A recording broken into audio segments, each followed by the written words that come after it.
आपण जोग करूछन ने जदि जोग अभ्यास करूछन तो आपण जदि मोटा अछन तो चलबा लेकिन जदि पतला अछन ना तो आहुरी पतला हो जिवे। ओम समस्त प्रणाम। तो जदि आपण जोग अभ्यास करूछन किंबा करवा लाई चाहूछन तेनता बहुत लोक भी कहसन जे जोग अभ्यास कले पतला हो जिवो बोली करी।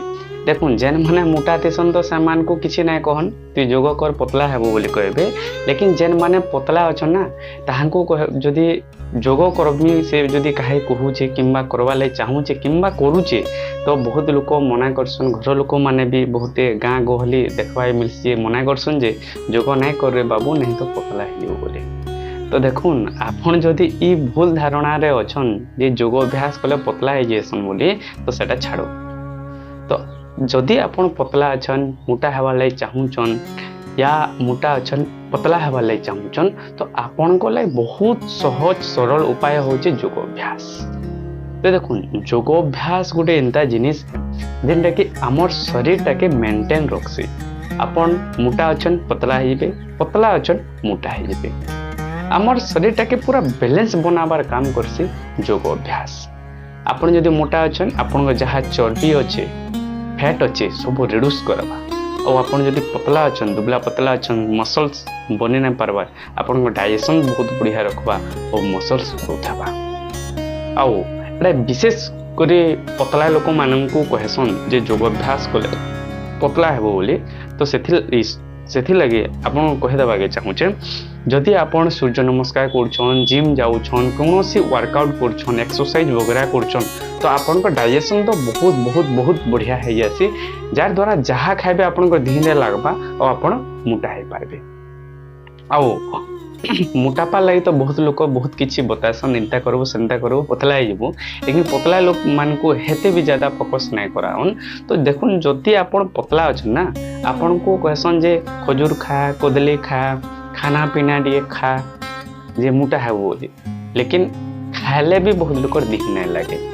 तो देखुन मेनली आमर जदि डाइजेशन खराब अच्छे आम कि खाना खाऊचा जदि सेटा दिहरे लगी नहीं पारुचे तो आम केभी भी मोटा नहीं। आउ आम डाइजेशन आम जदि भात जुड़े भी खाऊचा खाना कौन से भी कि रुटी दीपट भी खाऊचा सेटा जदि बढ़िया से हजम हो दिहरे लगुचे तो आम बढ़िया मस्त तगड़ा रहा। तो आम डाइजेशन जदि बहुत बढ़िया अच्छे ना आम ना कि मोटा हमा ना कि पतला हमा फिट रहमा।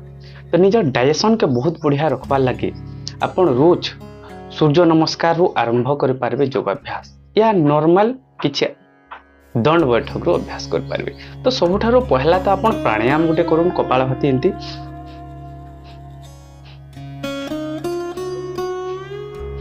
दुई नाकरे श्वास को धक्का देकरी बाहर कराबे एटा के कपालभाति प्राणायाम कहसी। और ये कपालभाति प्राणायाम टाके पहला स्टार्टिंग कम से कम 5 मिनट 10 मिनट अभ्यास करो देखबे आपन को डाइजेशन बहुत इंप्रूव हवा स्टार्ट हो जाबा।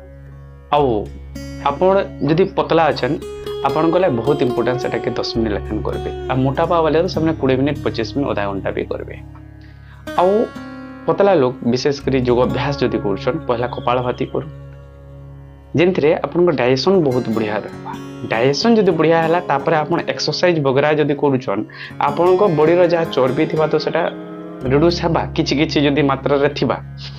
आउ कपालभाति कले आपन को डाइजेशन एते इंप्रूव हे जाबा आपन जहा खाइबे धीरे लागबा मसल्स बनिबा। आपन स्टार्टिंग रे जदि योगाभ्यास करछन एक्सरसाइज गोटे निहाती करबे एंते रहबे गुटे गुडो एंते रहबे आउ धीरे धीरे श्वास भरी करी एंते ऊपर जिबे आउ धीरे धीरे एंते नाभिबे।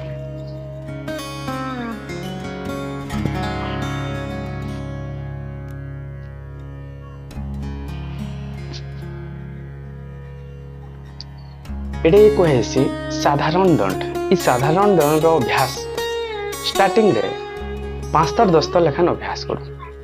एडा कले कहाबा हमर डाइजेशन इंप्रूव हवा हमर मसल्स बॉडी ऊपर गोटे स्ट्रेंथ पड़वा जेंथरे हमर जेन डाइजेशन सिस्टम अच्छे से जेन एंजाइम गुड़ाक अच्छे सबू क्षरित हेबे जेंटा कि आम अग्नि कहूँ आम शरीर अग्नि प्रज्वलित हवा आम शरीर के टिके भारी ताकत लगामा तो हमर ताकत बढ़वा कपालभाति आउ साधारण दंड के कम से कम 10 थर 20 थर अभ्यास करूँ।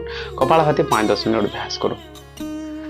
आपन डाइजेशन बहुत बढ़िया रहबा। तापर धीरे धीरे आप बहुत सारे एक्सरसाइज योग अभ्यास करी अपन निजर फिटनेस बने पारबे।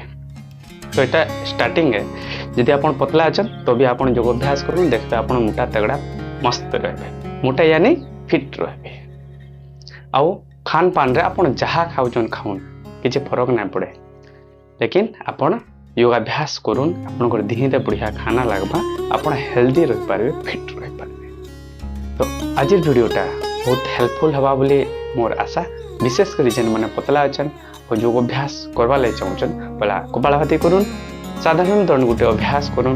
5-10 दिन पर फिर अलग अलग स्टेप आपण मैंने करें। तो समस्त प्रणाम। फिर मिलवा गोटे नुआ वीडियो नुआ जानकारी।